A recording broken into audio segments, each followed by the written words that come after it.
Today we are just going to stroll around the garden in July.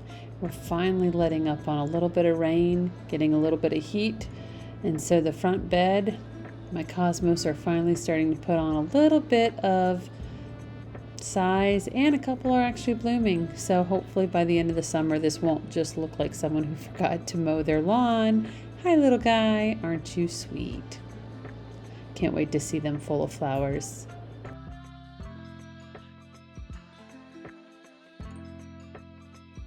My side driveway bed is starting to really look full. I'm happy with the progress. I have done a midsummer cutback for some of the garden, so the lobelia are starting to flush back out. The petunia, still quite small. I'm hoping the heat will pop them up, but now I've got some cone flowers and Rudbeckia starting to show up, and I really hope my hibiscus blooms this year. We'll find out.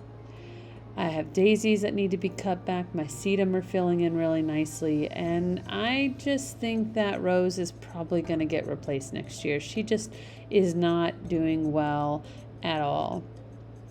But otherwise, the bed is nice and full. There's some balance to it. I'm really enjoying the look of it.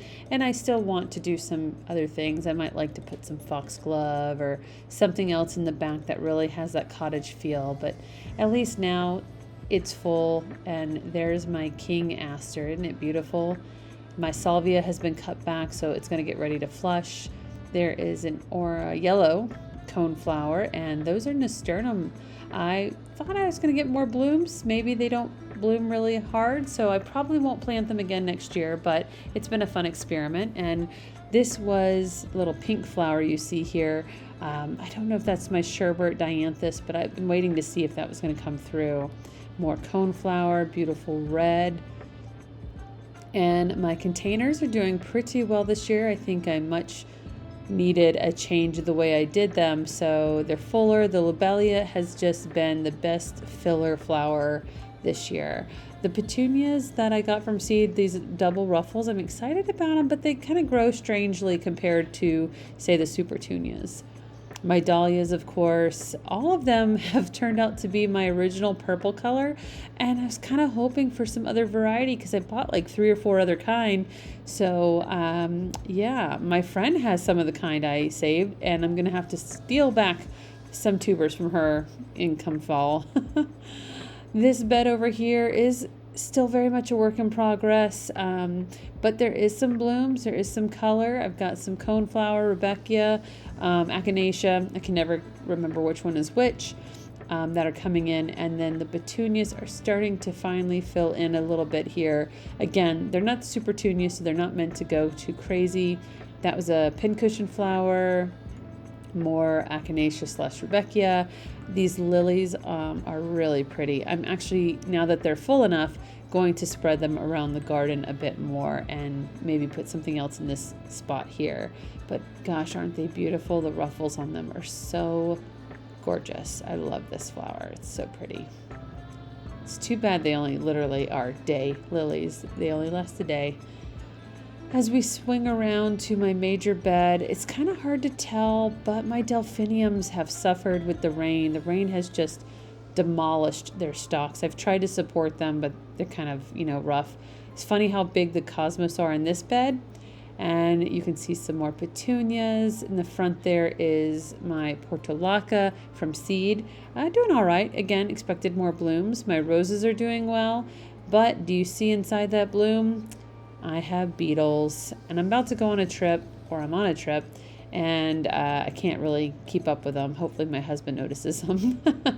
He did a great job of helping me keep the beetles at bay last year. Getting a wide shot here. Kind of love taking these videos like this because it shows me where I need interest for like next year. So the lobelia, again, so good. I'm going to do so much more of that next year. And then my shade beds are looking great. My little hydrangea starts are finally putting on a little bit of size. The coleus did great this year. I did them last year under the willow tree, and I just don't think they liked it there. But everywhere else I've put them this year. Here they're the smallest. I'll show you in a little bit the other bed. They're huge. But this is starting to fill in, guys. It's got just a little bit of color, lots of hosta. I've put a lot of viola in here. I'm hoping they self-seed for the next few years. And I kind of thought my heuchera would be bigger, but that's okay. But look how beautiful these coleus are. That was definitely a great filler for the shade garden. So this is the new garden bed I have not done anything with besides pop in some plants. But let me show you how huge the coleus has gotten over here. It just really, really likes this spot. I'm going to show you guys. Look how big the leaves are. They're giant. But I love it. I love it so much. They're beautiful. The combination of colors, it just thrived in this corner. So it'll definitely plant them again next year. And of course, do a better job of getting them put together. So these are the dahlias that I dug out of the ground. They are starting to show some growth and some with bloom. They're going to stay small just because of the pot size they're in, but I wanted to save them. So I'm hoping to get some really pretty combination colors in here that I can save come next year. And my little wildflower patch is finally starting to look like it might actually have wildflowers in it. It's so hard to tell on video, but there's just these tiny little blue and purple and whites. And the cosmos that are growing in here are so tiny. The flowers on them are so tiny. But you can kind of see now the sunflowers are putting on some size, the cosmos in here. Of course, and then all these other little things. I don't know what all the little wildflowers are, but you're kind of starting to see peaks of color in here. So I'm hoping with the heat, we're going to get some real good color going on in this little meadow section. The parts I planted were doing well. So I've got strawflower, those really tall ones. I've got some aster. Hopefully they're going to start blooming soon. Some celosia are looking good, the flamingo feather. So these are the strawflower. And they're like the red variety, and they're nice. I don't know if you guys remember, but strawflower, really interesting. They actually feel like paper. So if you ever see strawflowers, go touch them. They really just, it's so crazy. So when you cut them, if you want to cut them for a flower, cut them at the stage you want, because they won't open any further once you have cut them, and they last a really long time. But here's a little bit of the flamingo feather. And again, there's like these little purple and blue flowers kind of intermixed in here. I don't know exactly what they are, but just enjoying more of these straw flowers. So pretty. So tall too. I should have probably planted them more in the middle. I wasn't sure how big they were going to get and what else I was going to have backing them. But, you know, I don't mind this view. It's so pretty.